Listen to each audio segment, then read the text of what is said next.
Bonjour à tous, merci de nous retrouver pour la revue des Unes. Mamadi Doumbouya est annoncé à Abidjan pour une visite d'amitié.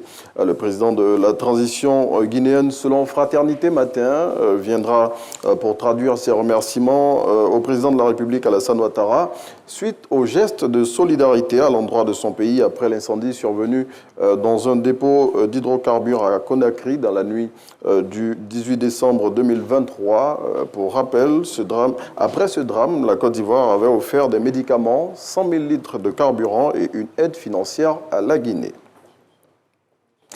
Le sursaut nous apprend que le ministère des Ressources animales et halieutiques a décidé de renforcer le contrôle des denrées alimentaires d'origine animale en cette période de fête de fin d'année. À ce sujet, il fait le point des opérations de contrôle effectuées par les équipes du ministre Sidi Touré dans des grandes surfaces du district d'Abidjan. Le confrère souligne par ailleurs que la vente de volailles sur les routes est interdite à l'occasion de ces fêtes. L'Expression s'intéresse aux faits majeurs qui ont marqué l'année 2023.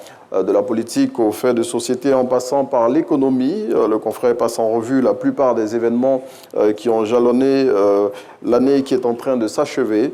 Le quotidien souligne particulièrement l'impact qu'a eu la ministre Mariatou Koné sur le système éducatif national. La liste des 27 éléphants qui vont prendre part à la CAN 2027 est désormais connue. Jean-Louis Gasset l'a dévoilé hier. On y constate des absences de taille telles que celles d'Éric Bailly ou encore de Wilfried Zaha. Et sur le cas du dernier cité, l'Expression, au regard de la polémique autour d'une affaire le concernant récemment, se demande s'il n'en a pas fait les frais. Et puis, pour refermer cette année de la revue des Unes, Guiche indique que l'attraction politique du moment en Côte d'Ivoire, c'est le nouveau président du PDCI.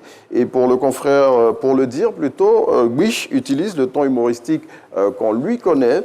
Illustration avec cette une qu'il nous propose et qui se passe de commentaires cette semaine et qui nous dit que le nouveau restaurant à la mode, eh bien, c'est chez Thiam. C'est ici qu'on s'arrête pour la revue des Unes, en tout cas pour cette année 2023. On se retrouve l'année prochaine.